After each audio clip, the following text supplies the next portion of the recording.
இணைந்திருக்கும் நேயர்களே வணக்கம். தமிழ் நிகழ்ச்சியூடாக நிகழ்ச்சியிலே தொடர்ச்சியாக பத்திரிகைகளின் பார்வைகளோடு இணைந்திருக்கலாம். கைவசம் 4 பத்திரிகைகள் இருக்கிறது. முதலிலே வலம்புரி நாளிதழோடு இணைந்திருக்கலாம். வலம்புரி நாளிதழுடைய பிரதான தலைப்பு செய்தியாக போதை வஸ்து வியாபாரிகள் நிதி ஆயுத பலத்துடன் உள்ளனர், அவர்களை ஒழிக்க அரசு வலுவாக போராட வேண்டியிருக்கிறது. ஊடக பிரதானிகள் முன்னிலையில் ஜனாதிபதி அனுர தெரிவிப்பு. நாட்டில் பாதாள உலக குழுவும் போதை வஸ்து வர்த்தகர்களும் பலம் பெற்றவர்களாக இருக்கிறார்கள். அவர்களிடம் நிதி பலமும் ஆயுத பலமும் இருக்கிறது. இதனால் அவர்களை எதிர்ப்பதில் அரசு வலுவாக செயற்பட வேண்டி இருக்கிறது என ஜனாதிபதி அனுரகுமார திசாநாயக்க தெரிவித்திருக்கிறார். தொடர்ச்சியாக இந்த செய்தியை பார்க்கையில் நேற்றைய தினம் ஜனாதிபதி செயலகத்தின் ஊடக பிரதானிகளுடன் நடைபெற்ற விசேட சந்திப்பிலேயே ஜனாதிபதி மேற்கொண்டவாறு தெரிவித்தார். அவர் மேலும் தெரிவிக்கையில் நாட்டில் போதை வஸ்து வியாபாரம் உச்சகட்டத்தை அடைந்திருக்கிறது. போதை வியாபாரத்தில் ஈடுபடுபவர்களுக்கு அரசியல்வாதிகளின் துணையும் நிதி பலமும் ஆயுத பலமும் இருக்கிறது. போலீசார் சிலர் அவர்களுக்கு ஆயுதங்களை வழங்கி இருக்கிறார்கள். அண்மையில் போலீஸ் உத்தியோகத்தர் ஒருவர் T56 ரக துப்பாக்கியை போதை வஸ்து வியாபாரிக்கு விட்டுவிட்டு வெளிநாட்டுக்கு தப்பிச் சென்றிருக்கிறார். இதைவிட போதை வஸ்து வியாபாரிகள் அரசியலில் ஈடுபடுவதற்கும் தயாராகி இருக்கின்றனர். எனவே நாட்டுக்கு கேடு விளைவிக்கக்கூடிய போதை வஸ்து வியாபாரிகளை இல்லாது ஒழிப்பதற்கு ஊடகங்கள் கடுமையான ஒத்துழைப்பை எமக்கு வழங்க வேண்டும். நாட்டில் பாடசாலை மாணவர்கள் மட்டத்திலும் போதை வஸ்து வியாபாரம் நடைபெற்றுக் கொண்டிருக்கிறது. எனினும் அச்சம் காரணமாக ஆசிரியர்கள் அதனை கண்டுகொள்ளாமல் மறைப்பு செய்கின்றனர். பாடசாலைகள் மட்டுமன்றி குறித்த சில பல்கலைக்கழகங்களிலும் போதை வியாபாரம் பரவி காணப்படுகிறது. முன்னைய ஆட்சி காலத்தில் சில பல்கலைக்கழகங்களில் போதை வஸ்து வியாபாரம் செய்வதற்கெனவே தனி அறைகள் இருந்திருக்கின்றன. இப்போது அவை ஒழிக்கப்பட்டிருக்கின்றன. எனவே நாட்டுக்கு மிகவும் கேடாக அமையக்கூடிய போதை வஸ்தை நாம் கட்டுப்படுத்தாவிட்டால் எதிர்கால சந்ததியினர் அவலமான வாழ்வை எதிர்கொள்ள வேண்டி வரும். மேலும் போதை வஸ்து பயன்பாடு காரணமாக குடும்பங்களிடையே சண்டை சச்சரவுகளும் ஏற்படுகின்றன. பிள்ளைகள் போதைக்கு அடிமையாகி இருப்பதனால் பெற்றோர்கள் மிகுந்த துயரடைகின்றனர், வறுமையில் வாடுகின்றனர். போதைக்கு அடிமையானவர்கள் களவிலும் குற்றச்செயல்களிலும் ஈடுபடுவதை காண முடிகிறது. அண்மை கால தரவுகளின்படி பிரபலமான நட்சத்திர விடுதிகளில் வெளிநாட்டவர்களுடைய உடைமைகள் களவாடப்பட்ட சம்பவங்கள் நடைபெற்றிருக்கின்றன. இவ்வாறு களவாடப்பட்ட சம்பவங்கள் தொடர்பில் நடாத்தப்பட்ட விசாரணைகளில் குறித்த விடுதிகளில் பணியாற்றுகின்ற போதைக்கு அடிமையான ஊழியர்களே அந்த களவை செய்திருக்கிறார்கள் என்பதும் தெரிய வந்திருக்கிறது என்று ஜனாதிபதி தெரிவித்திருக்கிறார் என்ற செய்தி வலம்புரியுடைய பிரதான செய்தியாக இருக்கிறது. ஏனைய முற்பக்க செய்திகளுக்குள் செயல்திறனற்ற 33 அரசு நிறுவனங்கள் கலைக்கப்படும் அல்லது இணைக்கப்படும் ஜனாதிபதி அனுர தெரிவிப்பு. செயல்திறனற்ற 33 அரசு நிறுவனங்கள் இனங்காணப்பட்டிருக்கின்றன. எதிர்காலத்தில் அவை அனைத்தும் கலைக்கப்படும் அல்லது வேறு திணைக்களங்களுடன் இணைக்கப்படும் என ஜனாதிபதி அனுரகுமார திசாநாயக்க தெரிவித்திருக்கிறார் என்று அந்த செய்தி. அதேபோல வடக்கு கிழக்கில் இராணுவ வசம் உள்ள காணிகளை விடுவிக்க நடவடிக்கை. பாதுகாப்பு பிரதி அமைச்சர் அருண் ஜெயசேகர தெரிவிப்பும். கடம்படப்பட்ட செய்திகளுக்குள் காரை நகரில் ரத்தவாந்தி எடுத்த குடும்பஸ்தர் மரணம் என்ற ஒரு செய்தி. அதேபோல ஐஸ் போதை கத்தியுடன் ஜாலில் 2 கைது.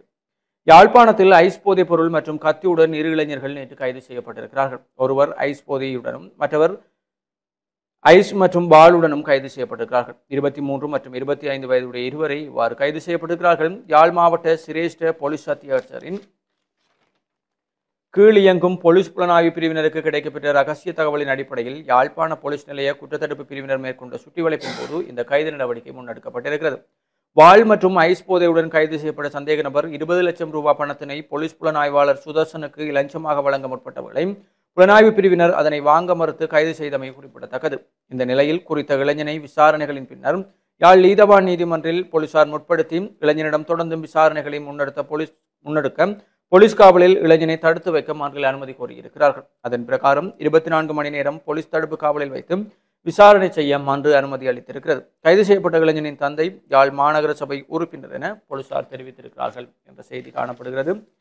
அதேபோல போதை வியாபாரிகளுடன் தொடர்புடைய 300 போலீசார் இடைநிறுத்தம் என்ற ஒரு கட்டமிடப்பட்ட செய்தி. வடக்கு கிழக்கில் காற்றழுத்தம் மழைக்கும் வாய்ப்பு, மீனவர்களுக்கு எச்சரிக்கை என்ற செய்தியும். ஏற்றுமதி வருமானம் 13 பில்லியன்களாக அதிகரிப்பு என்ற செய்திகள் வலம்புரியினுடைய முற்பக்க செய்திகளாக இருக்கிறது. தொடர்ச்சியாக உட்பக்க செய்திகளுக்குள் பாதாள உலகுடன் டீல் வைத்த அரசியல்வாதிகளின் விவரங்கள் விரைவில் பகிரங்கப்படுத்தப்படும் அமைச்சர் விஜயபால தெரிவிப்பு. அடுத்தடுத்து கைது செய்யப்படும் பாதாள உலக முக்கிய புள்ளிகளிடம் விசாரணைகள் மேற்கொள்ளப்பட்டும் பாதாள உலகத்துடன் தொடர்புடைய அரசியல்வாதிகள் குறித்து பாராளுமன்றத்தில் வெளிப்படுத்தப்படும் என பொது பாதுகாப்பு அமைச்சர் ஆனந்த விஜயபால தெரிவித்திருக்கிறார்.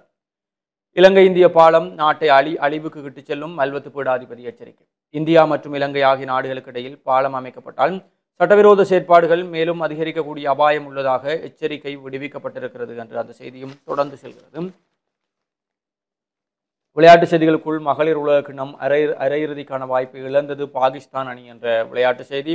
அதேபோல மீண்டும் புதுப்பொலிவுடன் திருநாவுக்கரசர் சிலை. கொடிகாமம் திருநாவுக்கரசு மத்திய கல்லூரி மாணவர்களால் சேதப்படுத்தப்பட்ட திருநாவுக்கரசு சிலை மீண்டும் அதே மாணவர்களுடைய நிதி பங்களிப்பில் கலைஞானி குமாரநாதனின் கைவண்ணத்தில் அமைக்கப்பட்டு அண்மையில் திரை நீக்கம் செய்து வைக்கப்பட்டிருக்கிறது. அதற்கான புகைப்படமும் பிரசுரிக்கப்பட்டிருக்கிறது. தொண்டைமானாறு உவர்நீர் தடுப்பணையால் வெள்ள பாதிப்பினை எதிர்கொள்வோருக்கு தீர்வினை வழங்குங்கள் தவிசாளர் நிரோஸ் கோரிக்கை. தொண்டைமானாறு உவர்நீர் தடுப்பணை திட்டத்தினை நாம் வரவேற்கிறோம். அதே இடத்தில் இத்திட்டத்தினால் வருடாவருடம் வெள்ள பாதிப்பை எதிர்கொள்ளும் மக்களை காப்பாற்றுவதற்கான நிலைத்தக திட்டத்தினை மாகாண நிதி ஒதுக்கீடுகளுக்குள்ளாகவோ அல்லது சர்வதேச ஸ்தாபனங்களின் ஒத்துழைப்புடனோ நிறைவேற்றுமாறும் வடக்கு மாகாண ஆளுநரிடம் பலிகாமம் கிழக்கு பிரதேச சபை தவிசாளர் தியாகராஜா நிரோஸ் கோரிக்கை விடுத்திருக்கிறார் என்ற செய்தி. இன்ஃப்ளூவன்சா பரவல் தீவிரம், சுகாதார அதிகாரிகள் எச்சரிக்கை. இலங்கையில் இன்ஃப்ளூவன்சா ஏ மற்றும் பி தொற்றுகள் வேகமாக அதிகரித்து வருவதாக சுகாதார அதிகாரிகள் எச்சரிக்கை விடுத்திருக்கிறார்கள். இதில் சிறுவர்கள் மிகவும் பாதிக்கப்பட்டுள்ளதாக சுகாதார அதிகாரிகள் குறிப்பிட்டிருக்கின்றனர். மழைக்காலங்களிலும் ஆண்டு இறுதியிலும் பருவகால தொற்று நோய் மிகவும் தீவிரமாக இருக்கும். பகல் நேர பராமரிப்பு மையங்கள், பாலர் பாடசாலைகள் மற்றும் பாடசாலை சிறுவர்கள் பாதிக்கப்படக்கூடியவர்களாக உள்ளனர் என குழந்தை மருத்துவ ஆலோசக மருத்துவர் மகேசிகே விஜயவர்த்தன தெரிவித்திருக்கிறார் என்று அந்த செய்தியும் காணப்படுகிறது. தொடர்ச்சியாக வலம்புரியினுடைய இன்றைய வெளிநாட்டு செய்திகளுக்குள் கனடாவை தொடர்ந்து நெதன்யாகுவை கைது செய்ய முண்டியடிக்கும் நாடுகள். இஸ்ரேல் காசா போரில் அமைதி ஒப்பந்தம் ஏற்பட்டுள்ள நிலையில் இஸ்ரேல் பிரதமர் கால் வைத்தால் கைது செய்யப்படுவார் என பல நாடுகளும் அறிவித்துள்ளமை இஸ்ரேலுக்கு பெரும் நெருக்கடியை ஏற்படுத்தியிருக்கிறது. ரஷ்யா எண்ணெய் நிறுவனங்களுக்கு அமெரிக்கா புதிய தடை விதிப்பு என்ற ஒரு செய்தி. அதேபோல தென்கொரியா வரும் ட்ரம்ப் ஏவுகணை சோதனை நடாத்தியது வடகொரியா என்ற செய்திகளும் வெளிநாட்டு செய்திகளுக்குள் காணப்படுகிறது. தொடர்ச்சியாக உள்நாட்டு செய்திகளுக்குள் சமூக பாதுகாப்பு தேசிய விருது வழங்கும் நிகழ்வு என்ற நிகழ்வு தொடர்பான புகைப்படங்கள். அதேபோல பாடசாலைகளை மூடுவது அரசாங்கத்தின் நோக்கமல்ல தெளிவுபடுத்தினார் பிரதமர். ஒரு பாடசாலையும் மூடப்படாது என்றும் தற்போதைய அரசாங்கத்தின் கொள்கை பாடசாலைகளை ஒருங்கிணைத்து மேம்படுத்துவதாகும் என்றும் கல்வி அமைச்சர் பிரதமர் ஹரணி அமரசூரிய தெரிவித்திருக்கிறார். அதேபோல சீரற்ற காலநிலை காரணமாக ஆறுகளின் நீர்மட்டம் உயர். பலத்த மழை காரணமாக கழுநீர்வள கழனி உள்ளிட்ட சில ஆறுகளின் நீர்மட்டம் உயர்வடைந்துள்ளதாக நீர்ப்பாசன திணைக்களம் தெரிவித்திருக்கிறார்கள் என்ற செய்தி. வலம்புரியினுடைய ஆசிரியர் தலையங்கமாக நெல் விதைப்பை விடுத்து நாற்று நடுகையை அறிமுகப்படுத்துங்கள். எங்கள் நாட்டில் பெரும்போக நெற்சகை என்பது தோல்வியடைந்து வருவதை கடந்த பல வருடங்களாக காண முடிகிறது. இதற்கு பெரும்போகம் என்பது மழையை நம்பிய சிகையாக இருப்பதே காரணமாகும். பொதுவில் இயற்கையில் ஏற்பட்ட மாற்றங்கள் மழை வீழ்ச்சியிலும் மாற்றங்களை ஏற்படுத்திவிட்டன. முன்பெல்லாம் காலபோகம் தொடங்கிவிட்டால் மழை சீராக பெய்து கொடுக்கும். அதாவது மழை வீழ்ச்சி என்பது ஆரோகண வரிசையில் சென்று பின்னர் அறுவடை காலத்தில் அது அவரோகணத்திற்கு வந்துவிடும். ஆனால் சமகாலத்தில் ஒன்றில் மழை பெய்வதில் தாமதம் ஏற்படுகிறது அல்லது மழை பெய்தால் விதைத்த நெல் முளைப்பதற்கு முன்னமே வயல்களில் வெள்ளம் வந்து விடுகிறது. இதனால் நெல் விதைப்பிலேயே பயிர்ச்செய்கை தோல்வியடைகிறது. உண்மையில் சமகாலத்தில் மழை வீழ்ச்சிகளில் ஏற்பட்ட மாற்றங்கள் அல்லது சீரற்ற தன்மைகள் காரணமாக பெரும்போக நெற்செய்கை தோல்வியடைந்து வருகிறது. இங்குதான் பெரும்போக நெற்செய்கையில் நெல் விதைப்பு மற்றும் மரபுவழி நடைமுறையை மாற்றி நெல் நாற்று நடுதல் என்ற முறையை அறிமுகப்படுத்த வேண்டிய தேவை இருக்கிறது. இந்தியாவில் நெற்செய்கை என்பது மிகவும் உச்சம் பெற்றுள்ளதை புள்ளி விவரங்கள் உறுதி செய்கின்றன. இவ்வாறு அங்கு நெற்செய்கை வெற்றியளிப்பதற்கு காரணம் அங்கு நெற்செய்கை என்பது நாற்று நடுகை மூலம் இடம்பெறுவதாகும். அதிலும் ஒரு காலத்தில் நாற்று நடுகையில் மனித வளம் ஈடுபடுத்தப்பட்டு வந்ததாயினும் தற்போது அங்கு இயந்திரங்கள் மூலம் நாற்று நடுகை இடம்பெற்று வருவதையும் காண முடிகிறது. ஆக இந்தியாவில் நாற்று நடுகை மூலம் சீரற்ற காலநிலையால் இருந்த நெற்பயிர் செய்கை பாதுகாக்கப்படுகிறது. எனவே நாமும் காலபோக செய்கையிலே நெல் நாட்டை நடுகை முறை செய்யும் முறையை அறிமுகம் செய்ய வேண்டும். அவ்வாறு அறிமுகம் செய்வதன் மூலம் எங்கள் வேளாண் விவசாயிகள் நெற்செய்கையில் லாபமூட்டக்கூடிய சூழலை உருவாக்கி கொள்ள முடியும். இது தவிர நெல்லை விதைப்பதனால் மொத்த வயல் பரப்பில் 1/3 பகுதி நெல் முளைக்காத பகுதியாக இருக்கிறது. மிக மோசமான நிலைமையாக காணப்படுகிறது. இதை மாற்றி அமைப்பதற்கும் நெல் நாட்டு நடுகை முறைமையே ஒரே வழியாகும். ஆகவே இது தொடர்பில் கமத்தொழில் அமைப்புகள் கூடிய கரிசனை எடுத்தும் 2026ஆம் ஆண்டிலேனும் நாட்டு நடுகை செய்கின்ற முறையை நெற்செய்கையில் அறிமுகப்படுத்த வேண்டும். நாம் மாற்றங்கள் பற்றி சிந்திக்கும் போதுதான் வாழ்க்கையில் முன்னேற்றங்களும் ஏற்படுகின்றன என்று வலம்புரியுடைய ஆசிரியர் தலையங்கம் காணப்படுகிறது. தொடர்ச்சியாக சமூகத்தை அளிக்கும் போதை மாஃபியாக்களின் அச்சுறுத்தல்களுக்கு ஒருபோதும் அடிபணியோம் ஆளுநர் வேதநாயகன் சூளுரை. குறுகிய காலத்துக்குள் செல்வந்தர்களாக வேண்டும் என்பதற்காக உயிர்கொல்லி போதைப் பொருள் விற்பனையில் ஈடுபடுவோர் சமூகம் தொடர்பில் சிந்திப்பதில்லை. அதே நேரம் உயிர்கொல்லி போதைப் பொருள் பாவனைக்கு அடிமையானவர்களையும் மீட்டெடுக்கும் பணியில் ஈடுபட்டிருப்பவர்களையும் அச்சுறுத்தி வருகின்றார்கள். இந்த அச்சுறுத்தல்களுக்கு அடிபணிந்து சமூகம் எப்படியாவது போகட்டும் என்று ஒதுங்கி இருக்க முடியாது என வடக்கு மாகாண ஆளுநர் வேதநாயகன் தெரிவித்திருக்கிறார். யாழ் மாவட்ட செயலகத்தில் நேற்று நடைபெற்ற அருட்கலாநிதி டேவிட் வின்சன் அவர்கள் பற்றி எழுதிய விடியல் நூல் வெளியீட்டு விழாவில் பிரதம அதிதியாக கலந்து கொண்டு உரையாற்றிய போதே ஆளுநர் இந்த விடயத்தை தெரிவித்திருக்கிறார் என்று அந்த செய்தியும் தொடர்ந்து செல்கிறது. வடக்கில் போதைப் பொருளை பரப்புவதில் இராணுவத்தினருக்கும் பெரும் பங்குண்டு கஜேந்திரகுமார் குற்றச்சாட்டு.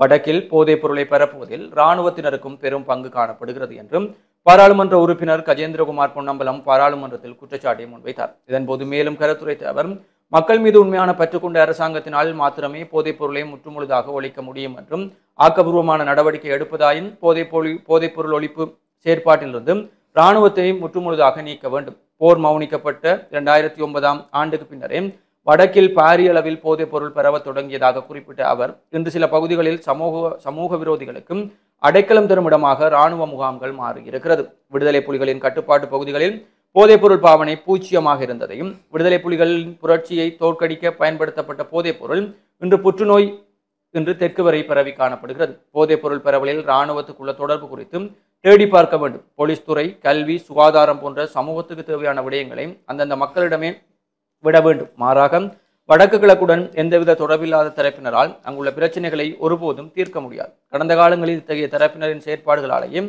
வடமாகாணம் திட்டமிட்ட வகையில் கல்வி உள்ளிட்ட விடயங்களில் பின்தங்கி காணப்படுகிறது என்று கஜேந்திரகுமார் பொன்னம்பலம் தெரிவித்த செய்தி காணப்படுகிறது.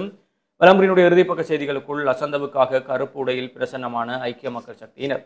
ஐக்கிய மக்கள் சக்தி தலைமையிலான எதிர்க்கட்சியினர் நேற்றைய பாராளுமன்ற அமர்வில் கருப்பு உடையுடன் பிரசன்னமாகி வெலிகம பிரதேச சபை தவிசாளர் லசந்த விக்ரமசேகரவின் படுகொலைக்கு எதிர்ப்பு தெரிவித்தார்கள் என்ற செய்தியோடும் இதுதான் வலம்புரியினுடைய முதன்மை செய்திகளாக இருக்கிறது. தொடர்ச்சியாக உதய நாளிதழின் செய்திகளோடு இணைந்திருக்கலாம்.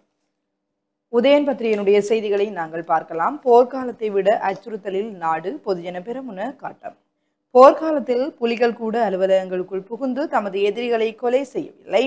போர்க்காலத்தை விடவும் தற்போது பயங்கரமான சூழ்நிலை ஏற்பட்டுள்ளது என்று பொதுஜன பெரமுனவின் பொதுச் செயலாளர் சாகர காரியவசம் தெரிவித்துள்ளார் என்கிறதான செய்தி பிரதான தலைப்பு செய்தியாக உதயன் பத்திரிகையிலே பிரசுரமாக இருக்கின்றது.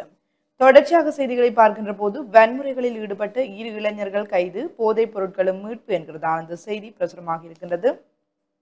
கிளிநொச்சி விவேகானந்தா வித்தியாலயத்துக்கு சுற்றுச்சூழல் வெண்கல பதக்கம் என்கிறதான படத்துடன் கூடிய ஒரு செய்தி. பங்களா விரிகுடாவில் மீண்டும் தாளமுக்கம் என்கிறதான கட்டமிடப்பட்டுள்ள ஒரு செய்தி. முறைகேடான சொத்து குவிப்பு, 8 பேருக்கு எதிராக விசாரணைகள் ஆரம்பம். வாழ்வெட்டு மற்றும் போதைப்பொருள் கடத்தல் என்பவற்றில் ஈடுபட்டு சட்டவிரோதமாகவும் முறைகேடாகவும் சொத்துக்களை சேர்த்தனரா என்ற சந்தேகத்தில் 8 பேருக்கு எதிராக யாழ்ப்பாணம் மாவட்ட குற்றத்தடுப்பு பிரிவு போலீஸ் விசாரணைகளை முன்னெடுத்து வந்துள்ளது என்கிறதான அந்த செய்தி பிரசுரமாக இருக்கிறது. போர்க்குற்றங்கள் தொடர்பில் சர்வதேச விசாரணையை தேவை, கோடீஸ்வரன் எம்பி வலியுறுத்து. இலங்கை அரசாங்கத்தின் போர்க்குற்றங்களுக்கு எதிராக சர்வதேச விசாரணையை தேவை, உள்ளக பொறிமுறையில் நாம் நம்பிக்கை கொள்ளவில்லை என்று இலங்கை தமிழரசு கட்சியின் நாடாளுமன்ற உறுப்பினர் கோடீஸ்வரன் தெரிவித்துள்ளார். கொக்குவில் இந்து கல்லூரி படுகொலை நினைவேந்தல் இன்று என்கிறதான ஒரு செய்தி. திடீர் உடல்நலக்குறைவு, நடுக்கடலில் மீனவர் சாவு, வெற்றிலைக்கேணியில் துயரம் என்கிறதான கட்டமிடப்பட்டுள்ள ஒரு செய்தி. குருதி வாந்தி எடுத்து குடும்ப தலைவர் பலி. குருதி வாந்தி எடுத்த குடும்பத்தவர் ஒருவர் மேலதிக சிகிச்சையின் போது யாழ்ப்பாணம் போதனா மருத்துவமனையில் நேற்று உயிரிழந்துள்ளார் என்கிறதான அந்த செய்தி பிரசுரமாக இருக்கின்றது. அடுத்த ஆண்டிலிருந்து சகல முன்பள்ளிகளுக்கும் இனி ஒரே பாடத்திட்டம் என்கிறதான செய்திகள் முதற்பக்க செய்திகளாக உதயன் பத்திரிகையிலே பிரசுரமாக இருக்கின்றது. தொடர்ச்சியாக உட்பக்க செய்திகளை பார்க்கின்ற போது 642 ஏக்கர் காணிகள் இதுவரை விடுவிப்பு, பாதுகாப்பு பிரதி அமைச்சர் கூறுகின்றார். இந்த ஆண்டின் இதுவரையான காலப்பகுதியில் வடக்கு மற்றும் கிழக்கில் இராணுவ பயன்பாட்டில் இருந்த 642 ஏக்கர் காணிகளை விடுவிக்க அரசாங்கம் நடவடிக்கை எடுத்துள்ளது என்று பாதுகாப்பு பிரதி அமைச்சர் தெரிவித்துள்ளார். குழந்தைகள் மத்தியில் இன்ஃபுளுவன்சா, பாடசாலை மாணவர்கள் மத்தியில் இன்ஃபுளுவன்சா A மற்றும் B தொற்று பரவல் அதிகரித்து வருவதாக சுகாதார அதிகாரிகள் எச்சரிக்கை விடுத்துள்ளனர்.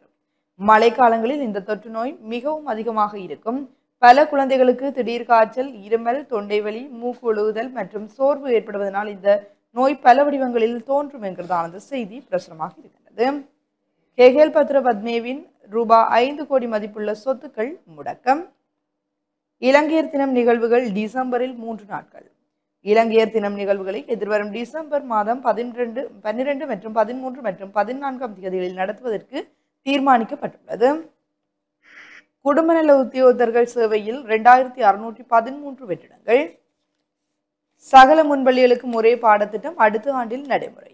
2026ஆம் ஆண்டு முதல் அனைத்து பாலர் பாடசாலைகளுக்கும் ஒரே பாடத்திட்ட கட்டமைப்பு நடைமுறைப்படுத்தப்படும் என கல்வி அமைச்சு அறிவித்துள்ளது. சீரற்ற காலநிலை, 4 உயிரிழப்பு என்கிறதான கட்டமிடப்பட்டுள்ள ஒரு செய்தி. இளையோருடைய பக்கவாத பாதிப்பு, 25 வயதுக்கு மேற்பட்டவர்களில் 4 பேரில் ஒருவருக்கு பக்கவாதம் ஏற்படுவதற்கான வாய்ப்பு உள்ளதாக சுகாதார அதிகாரிகள் தெரிவித்துள்ளது.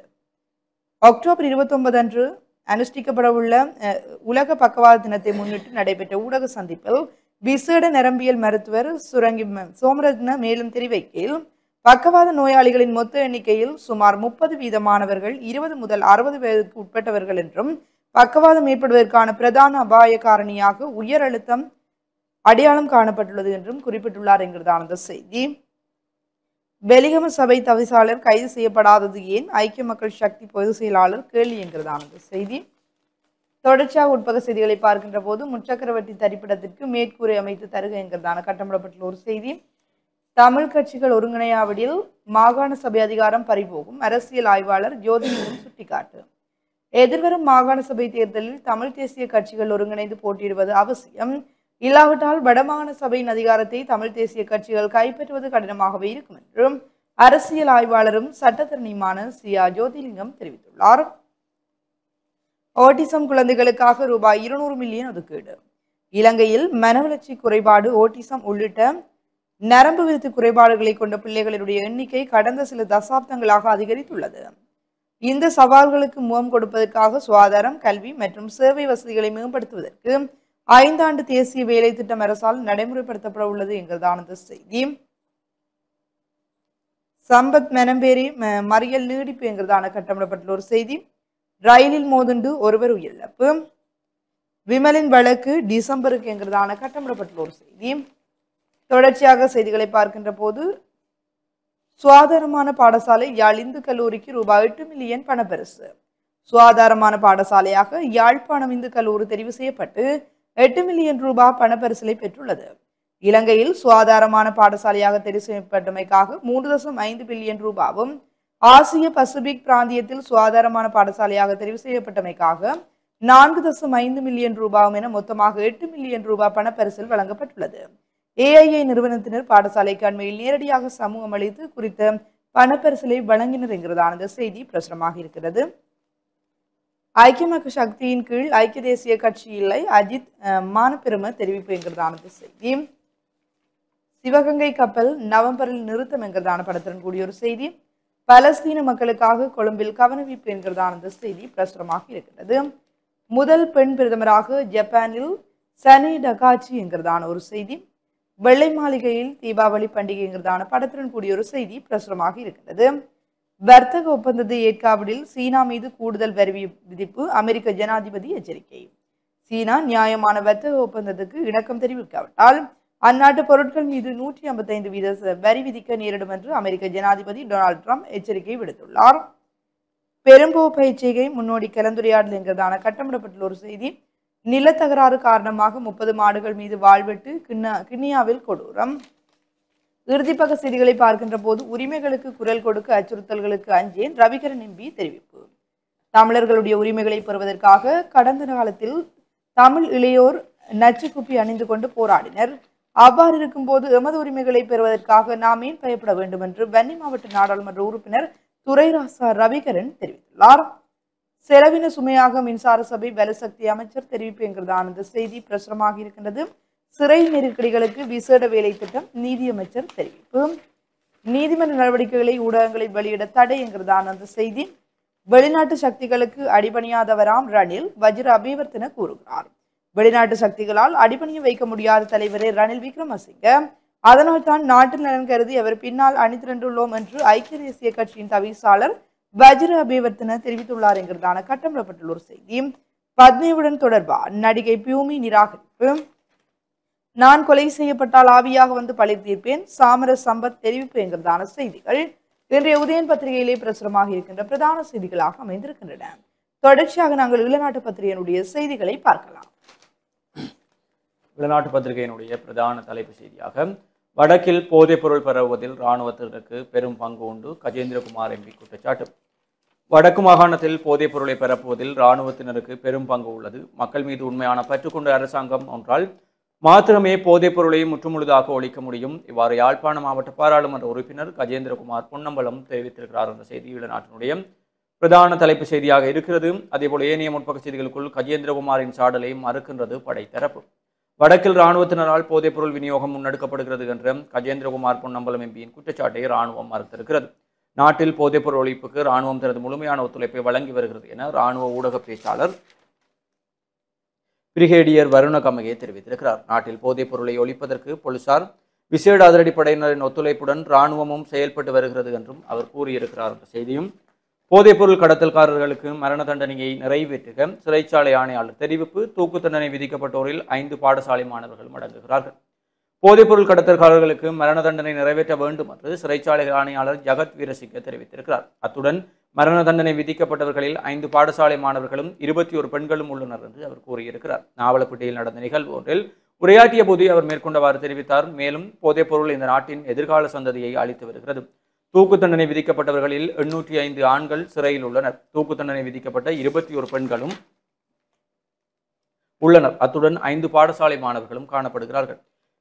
தென்மாகாணமே பாதாள உலக நடவடிக்கைகளில் முதலிடத்தில் உள்ளது. இவ்வளவு படித்த சமூகம் கூலிக்கு கொலை செய்யும் சமூகமாக எவ்வாறு மாறியிருக்கிறது என்பதை என்னால் கற்பனை செய்து கூட பார்க்க முடியவில்லை. பெருமளவில் போதைப் பொருட்களை கொண்டு வந்து இந்த நாட்டை அளிக்கும் நிலைக்கு அவர்கள் கொண்டு வந்திருக்கிறார்கள். இதற்கெல்லாம் மூல காரணம் பெருமளவிலான போதைப் பொருள் கடத்தல்காரர்களே. அவர்கள் நிச்சயமாக தூக்கிலிடப்பட வேண்டும். ஏனென்றால் அவர்கள் ஒரு தேசத்தை அளிக்கிறார்கள். எனவே பெருமளவிலான போதைப் பொருள் கடத்தல்காரர்கள் தூக்கிலிடப்பட வேண்டும். அது பாவம் அல்ல என்று அவர் தெரிவித்திருக்கிறார் என்ற செய்தி. அதேபோல கருப்பு உடையில் சபைக்கு வந்த எதிர்க்கட்சியினர் என்ற புகைப்படம் தாங்கிய செய்தி ஒன்றும், பதிவாளரின் செயற்பாடுகளால் மாவட்டத்தின் உரிமைகள் பறிப்பு, யாழ் பல்கலைக்கழக ஊழியர் சங்கம் தெரிவிப்பு. யாழ்ப்பாண பல்கலைக்கழக பதிவாளரால் திட்டமிட்டு செயல்படுத்தப்படும் பொறுப்பற்ற நடவடிக்கையால் மாவட்டத்தின் உரிமைகள் பறிக்கப்பட்டிருக்கின்றன என்றும் பல்கலைக்கழகத்தின் ஊழியர் சங்கம் குற்றம் சாட்டியிருக்கிறது. யாழ் ஊடக அமையத்தில் நேற்று நடத்திய ஊடக சந்திப்பிலேயே அந்த சங்கத்தின் தலைவர் யசோதன் இந்த குற்றச்சாட்டை முன்வைத்தார். மேலும் யாழ்ப்பாண பல்கலைக்கழகத்தில் காணப்படும் கல்விசாரா ஊழியர்களின் 355 நிரந்தர பதவிகளுக்கான வெற்றிடங்களை நிரப்புவதற்கான அனுமதி பெறுவதில் சிறு நிர்வாக தவறு ஏற்பட்டுள்ளது. இதேவேளை இதன் போது திட்டமிட்ட பின்னடிப்பும் செய்யப்பட்டிருக்கிறது. நாட்டில் உள்ள 17 பல்கலைக்கழகங்களில் காணப்படும் போதனைசார் ஊழியர்களுக்கான வெற்றிடங்களில் 1400 வெற்றிடங்களை நிரப்புவதற்கு அரசாங்கம் அனுமதி வழங்கி இருக்கிறது. இதன்படி அனைத்து பல்கலைக்கழகங்களாலும் வழங்கப்பட்ட கோரிக்கைகளில் அடிப்படையில் காணப்படும் வெற்றிடங்களில் 67% வெற்றிடங்களை நிரப்புவதற்கு அனுமதி வழங்கப்பட்டு பெரும்பாலான பல்கலைக்கழகங்களால் ஆட்சேர்ப்பு நடவடிக்கைகள் முன்னெடுக்கப்பட்டன. ஆனால் யாழ்ப்பாண பல்கலைக்கழகத்தில் காணப்படும் 355 பதவி வெற்றிடங்களில் 7 வெற்றிடங்களை நிரப்புவதற்கு மாத்திரமே அனுமதி வழங்கப்பட்டிருக்கிறது. இதனால் பாதிக்கப்படுவது தனியே பல்கலைக்கழக சமூகம் மாத்திரமன்றி எமது சமூகத்தின் இளம் தொழில் தேடுவோருமே. இந்த நிலைமைக்கு யார் பொறுப்பு கூறுவது எனும் கேள்வி எமது மத்தியில் எழுந்திருக்கிறது. இதனால் நாம் எதிர்வரும் 28ஆம் தேதி அன்று ஒரு நாள் அடையாள தொழிற்சங்க போராட்டத்தை நடத்தும் நிலைக்கு தள்ளப்பட்டிருக்கிறோம் என்று அந்த செய்தியும் காணப்படுகிறது. அதேபோல குற்றக்குழுவினரின் கைத்தொலைபேசியில் நாமல் சேர் என்ற பதிவு உள்ளது. பிரதி அமைச்சர் மஹிந்த ஜெயசிங்க தெரிவிப்பு. கடந்த கால அரசாங்கங்கள் குற்றவாளிகளை பாதுகாத்து வந்துள்ளதாக பிரதி அமைச்சர் மஹிந்த ஜெயசிங்க குற்றம் சாட்டியிருக்கிறார். நேற்றைய பாராளுமன்ற அமர்வில் பங்கேற்றும் போது உரையாற்றும் போதே அமைச்சர் மேற்கொண்டவாறு தெரிவித்தார் என்ற செய்தியும் தொடர்ந்து செல்கிறது. இவைதான் ஈழநாட்டினுடைய முதற்பக்க செய்திகளாக இருக்கிறது. தொடர்ச்சியாக உட்பக்க செய்திகளுக்குள் ஈழநாட்டினுடைய ஆசிரியர் தலையங்கமாக யாரிடம் நீதி கோருவது என்ற தலைப்பிலே ஆசிரியர் தலையங்கம், அதேபோல சந்நிதியான ஆச்சிரமத்தால் பல வகைகள் அன்பளிப்பும், கந்தசஷ்டி விரதத்தை கடைபிடிப்போருக்கு தொண்டமனாறு சந்நிதியான ஆச்சிரமத்தால் பல வகைகள் வழங்கி வைக்கப்பட்டன என்ற புகைப்படம் தாங்கிய செய்தி ஒன்றும், வடக்கு கிழக்கு கடற்பகுதிகள் கொந்தளிப்பான நிலையில் என்ற வானிலை தொடர்பான செய்தி, சபைகளில் தவிசாளர்கள் செயலாளர்கள் பொறுப்புணர்ந்து செயலாற்ற வேண்டும், வடக்கு மாகாண ஆளுநர் அறிவுரை என்று இயலவே பார்த்த செய்தி ஒன்றும், செம்மணி புதைகுழி விடயத்தில் வெளிநாட்டு தொழில்நுட்ப உதவி, நீதியமைச்சர் ஹர்சன தெரிவிப்பு. செம்மணி புதைகுழி விவகாரத்தில் சர்வதேச தொழில்நுட்ப ஒத்துழைப்பு பெறப்படும், ஏனெனில் உண்மையை கண்டறிவதற்கு இது முக்கியம் என்று நீதியமைச்சர் ஹர்சன நாணயக்காரம் தெரிவித்தார் என்ற செய்தியும், ஐஸ் போதைவாளுடன் 2 கைது, புலனாய்வு பிரிவினருக்கும் லஞ்சம் கொடுக்க எடுத்த முயற்சியும் தோல்வி என்ற செய்தியும், விமல் வீரவன்சக்கு எதிராக வழக்கு விசாரணை டிசம்பரில் என்ற செய்தியும் காணப்படுகிறது.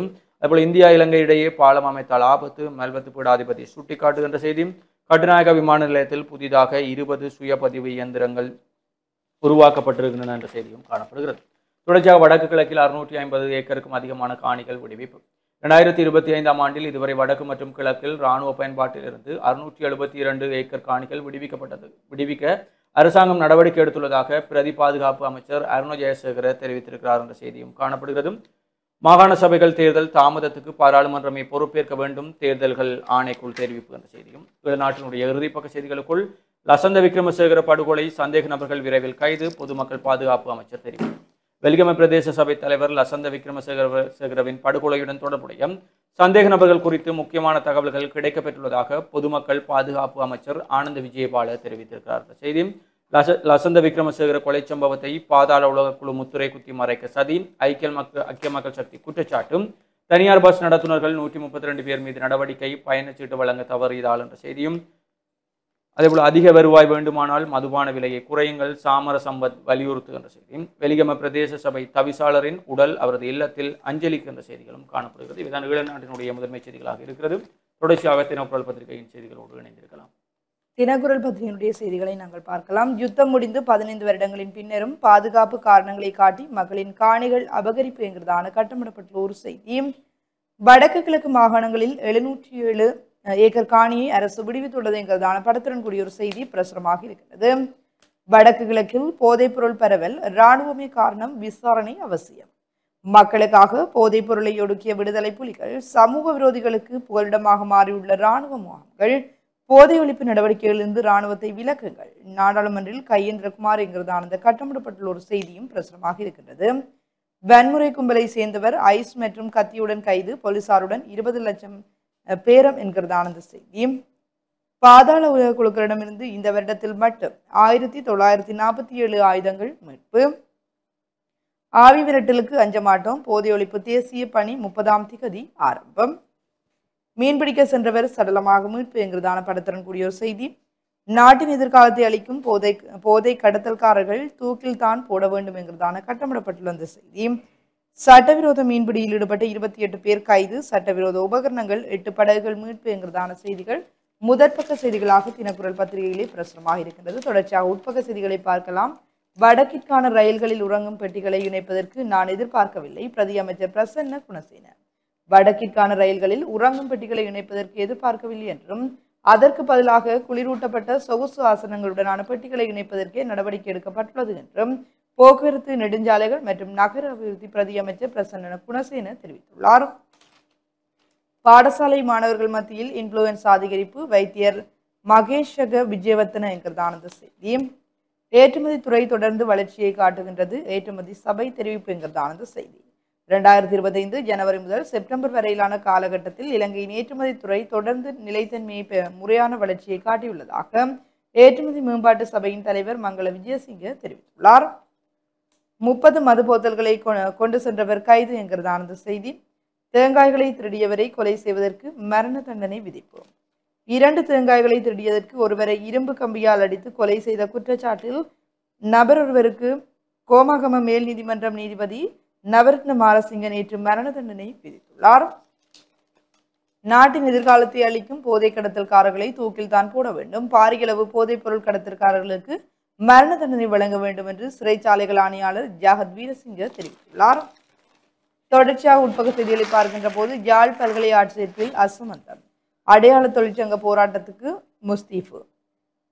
யாழ் பல்கலைக்கழகின் பதிவாளரது திட்டமிட்டு செயற்படுத்தப்படும் பொறுப்பேற்ற நடவடிக்கையால் யாழ் மாவட்டத்தில் உரிமைகள் பாதிக்கப்பட்டுள்ளதாக யாழ்ப்பாண பல்கலைக்கழக ஊழியர் சங்கம் குற்றம் சாட்டியுள்ளது என்கிறதானது செய்தி பிரசுரமாயிருக்கின்றது. தொடர்ச்சியாக செய்திகளை பார்க்கின்ற போது கரவட்டியில் பணம் என்கிறதான அந்த செய்தி பிரசுரமாக இருக்கின்றது. சேதப்படுத்தப்பட்ட திருநாவுக்கரசர் சிலை மீண்டும் அமைக்கப்பட்டு திரை நீக்கம் என்கிறதான செய்தி. இறுதிப்பக்க செய்திகளை பார்க்கின்ற போது இந்தியாவை வீழ்த்தியது ஆஸ்திரேலியா அணி, தொடர் ஆஸ்திரேலியா வசமானது என்கிறதான செய்திகள் இன்றைய தினக்குரல் பத்திரிகையிலே பிரசுரமாக இருக்கின்ற பிரதான செய்திகளாக அமைந்திருக்கின்றன. இவைதான் இன்றைய பத்திரிகைகளில் பிரசுரமாக இருக்கின்ற செய்திகளாக இருக்கின்றன. தொடர்ச்சியாக நிகழ்ச்சியிலுமே சிறியதொரு விளம்பர இடைவெளி எடுத்து பின் மீண்டும் நிகழ்ச்சியின் வாயிலாக இணைந்திருக்கலாம்.